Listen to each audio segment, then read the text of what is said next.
Hello everybody, there's been a lot of changes, of which the least has been my new hairstyle and my new beard style, but most of the changes are out in the garden. Let's go and have a look. Yes! Please subscribe!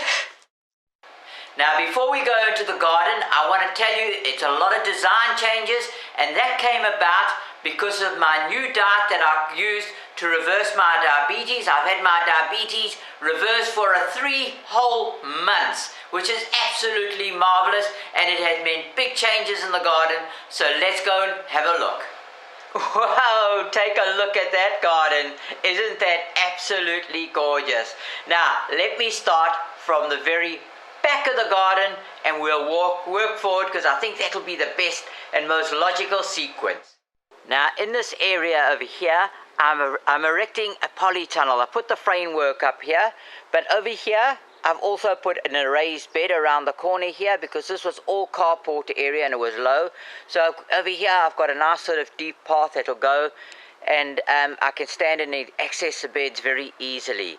Now, all this work here I was going to do, it was going to be in the greenhouse that was over there, but I couldn't afford to do the greenhouse. But it's just as well, because just over to the other side there is where I want to put the chicken coop. Now, I'm on a high protein, low carb diet, so I need less vegetables and more protein, so I thought it was apt to have an adequate area for chickens. But you see all the wooden structure over here? These were the poles that I cut down last year. Now I'm repurposing them. I'm going to build a pergola over there with a little arbor inside. Now this is standing just on the other side of the arbor, and here you can see I built a whole lot of stairs, and just to this side over here I'm going to be making another little raised bed where I can plant aromatic flowers like lavender, and on the pergola it's going to have jasmine and honeysuckle and stuff like this. And just in front over here where I put the bench is where the bench is going to stay, and then just to the other side over here is where the chicken coop is going to be. And all these aromatic flowers are certainly going to help soften the aromas or smells coming from the chickens, and the compost bins over onto that side. As you can see, I broke down the raised bed that was over the chicken coop area, and I've taken all the soil that I've had from that area and I've landscaped the rest of the garden. And I want to show you now the rest of the garden, because I think it looks really, really nice. This is a compost bin that I've also taken some earth out of to re-landscape, and I've built a new path from the arbor area around to my original path, using the coping stones that were placed on top of the raised bed walls. So those I've opened up, and I'm using them now to construct the pergola and everything else that goes on there. But what have I done with the earth? This is what I've done with the earth. Now I'll go back to the other side of the garden, because that's where I started. This is where I started.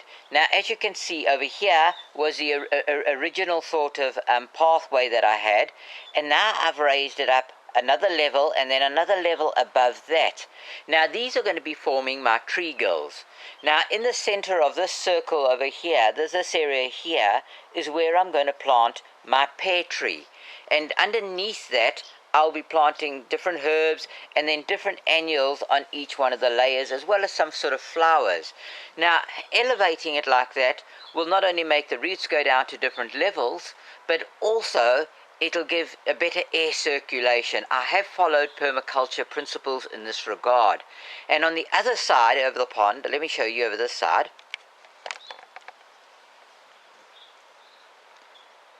I've done a very similar sort of thing. Now let me get up a little closer up and I can show you.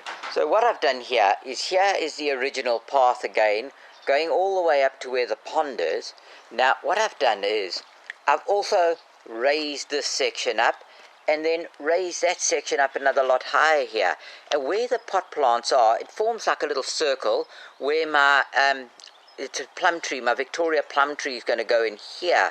But over here, I've also formed like a little gully. You can see there's one raised bed over here and one raised bed over here, and the pond over here, because over here is where the water is, the lowest part of the pond for the water, and that overflows, goes into this little gully, and can slowly drain away onto the pathway or out through the next door yard, like it would normally do. But this is where the gully is, and it's all following sort of permaculture principles. Now let me show you what I've done on the opposite side of the pond.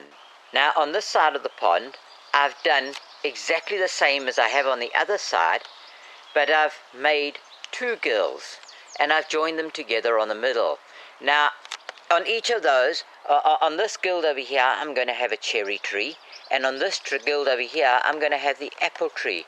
And the same sort of thing is going to happen on all the different layers of this raised bed. I'm going to have the different annuals, and around the gills, the closest to the gills, I'm going to have some sort of perennials that'll sort of gather around, because they're more inaccessible areas, and it'll be things like your sage and different other sort of herbs and spices that I can grow. Now on this other far side over here, closest to the arbor, I'm going to be having some sort of raspberry bushes that'll screen then the rest of the garden from the main road, that people will be able to actually see through, and it'll also screen the compost bins that are over there from the main sort of entertainment area. Right along our neighbour's fence on the opposite side of the path, I've made like a little gully where the water can gather and can drain off, because in Britain here we're not so concerned about retaining the water, because we get plenty of constant sort of rainfall, soft mellow rainfall.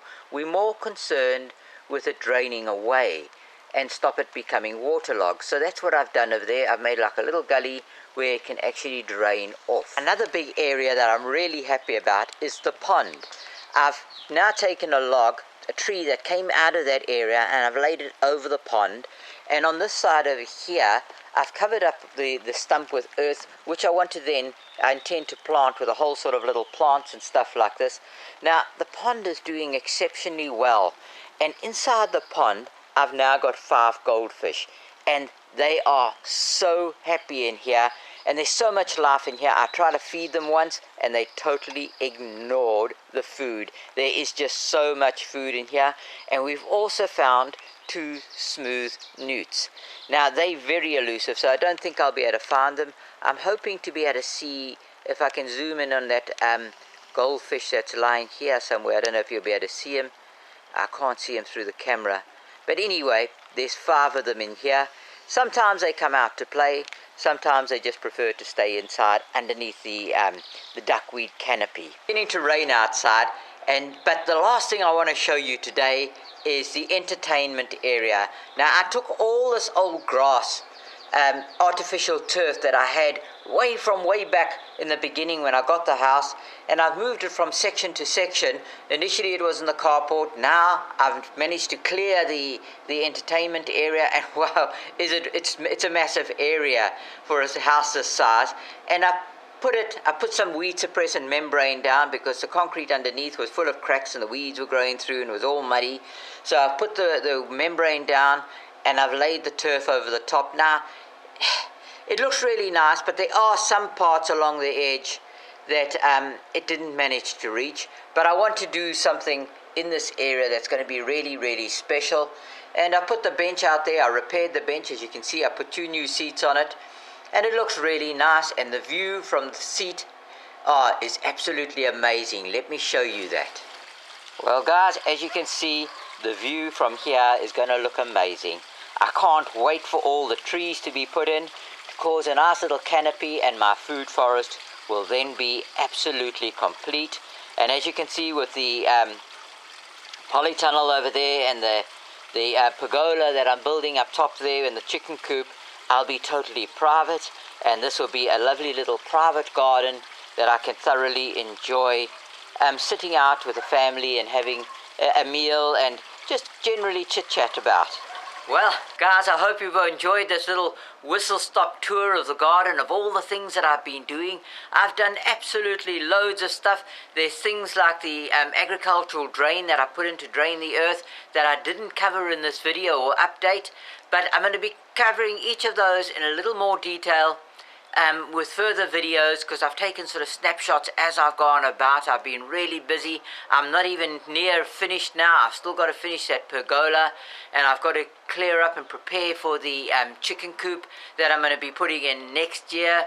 And there's still a whole lot of stuff. I haven't even covered the vegetables that are growing. They are growing so well. Some have flowered, some have begun to fruit. There's a lot of things really going on, and I am so happy with the way things are going. And I want to thank you all for watching, and please subscribe and share this video and give it a like. Thanks very much. Bye bye.